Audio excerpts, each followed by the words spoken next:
Although the role was to be one of his most memorable, British matinee idol Leslie Howard originally wanted nothing to do with Ashley Wilkes in Gone with the Wind, believing himself too old and the character too weak. But David O. Selznick knew these concerns could be overcome with a combination of careful makeup and Howard's considerable talent and charm. He had been born Leslie Howard Stainer in London on April 3, 1893. It was going to be a career in banking, but after being wounded in World War I, Howard reconsidered his plans, deciding to give acting a try. His timing could not have been better. With most young men still away at war, handsome young Howard easily found work as a leading man for several touring companies. The touring productions provided an excellent training ground, and by the time he returned to London, he was a seasoned veteran. Other roles quickly followed, and by war's end, Howard was considered a hot commodity on the London stage. In 1920, he left for America to appear on Broadway in the comedy Just Suppose. The play was a major success and brought Howard instant recognition. Over the next years, he became a leading figure on the Broadway stage, appearing in a series of successes, including the supernatural drama Outward Bound with Alfred Lunt. In 1930, Howard made his American motion picture debut when Warner Brothers asked him to repeat his original role as the alcoholic Tom Pryor in their big-budget production of Outward Bound. I expect you get to know me quite well, so I thought I'd just warn you to begin with. The following year, he made 3 pictures for MGM, including A Free Soul, which brought him together with Clark Gable, then in his first year of stardom. Well, can I drop you somewhere? No, thanks. For the rest of his life, Howard would be one of the few stars who could move with equal success between stage and screen. Often these worlds would come together, with Howard repeating a stage role for the film version, as he did in 1933 with Berkeley Square, for which he would receive his first Academy Award nomination. In 1934, Howard was set to star in the RKO production of W. Somerset Maugham's tragic novel of human bondage. Playing the sluttish waitress Millicent Rogers opposite Howard was a relatively unknown actress on loan from Warner Brothers, Bette Davis. If you don't come out to me tonight, you'll never see me again. Good riddance to bad rubbish.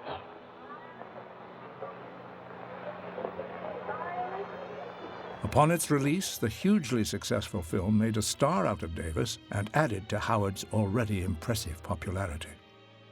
Davis and Howard were to work again when Warner Brothers produced a film version of Robert Sherwood's gripping drama, The Petrified Forest. What are you looking for? I suppose I was looking for something to believe in, worth living for and dying for. The play, which won raves from the critics, became a sensation. One of the key elements to its success was the intense performance by the relatively unknown Humphrey Bogart as gangster Duke Mantee. Well, so we meet again. Sit down, pal. It was Howard who insisted, in spite of studio objections, that Bogart be brought on to repeat his role. Bogart would never forget this kindness, and years later he remembered Howard's selfless act by naming his daughter Leslie Howard Bogart. In 1936, Howard was at the very peak of his career as a romantic leading man, and at age 43 he was asked to play Romeo in MGM's production of Romeo and Juliet. Although he was later praised for his performance, Howard initially refused the role, believing he was far too old to play the teenage lover. Here's to my love.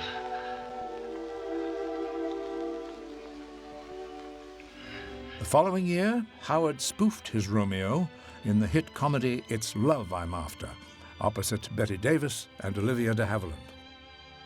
One of Howard's most famous roles came when he played Professor Henry Higgins in the 1938 British production of George Bernard Shaw's Pygmalion for producer Gabriel Pascal. The film, which Howard also co-directed, was a tremendous hit in both England and America and earned him a second Oscar nomination. After the pleasurable experience of co-directing Pygmalion, Howard looked for new opportunities to branch out beyond acting. Producer David O. Selznick used this desire to induce him to play Ashley Wilkes in Gone with the Wind by allowing him to associate produce as well as star in Intermezzo, which, by the way, would mark Ingrid Bergman's American film debut. By the time he had completed Gone with the Wind and Intermezzo, war had broken out once again across Europe. Giving no further thought to his film career, Howard rushed back to England to do whatever he could for the British war effort. The government took advantage of his enormous popularity by sending him out on tours to promote the British cause. It was on one of these trips that Leslie Howard lost his life On June the 1st, 1943, Howard was traveling by commercial airline from Lisbon, Portugal, back to London, when his plane was attacked and shot down over the Bay of Biscay. He was 50 years old.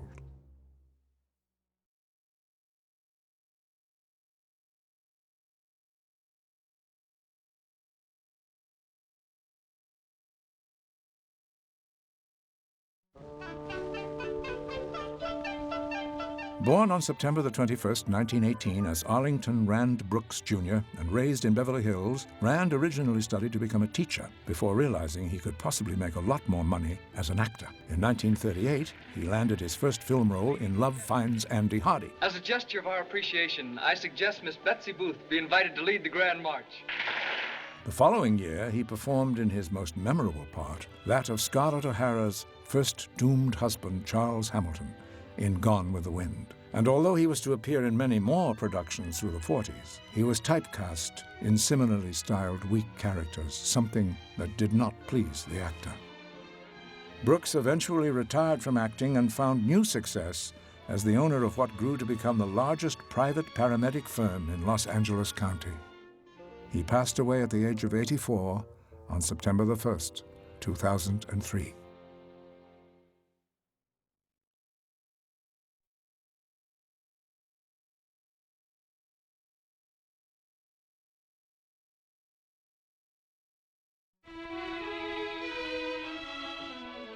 Actor Carol Nye, who portrayed Scarlett O'Hara's hapless second husband, Frank Kennedy, was born October the 4th, 1901 in Canton, Ohio, coincidentally a short distance from where Clark Gable was born that same year.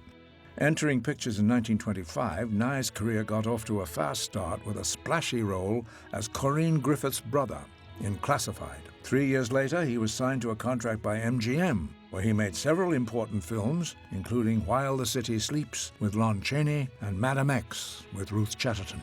In spite of its promising beginnings, Nye's film career never quite took off, and by the mid-1930s, he left pictures altogether, turning to radio, where he became popular as an announcer.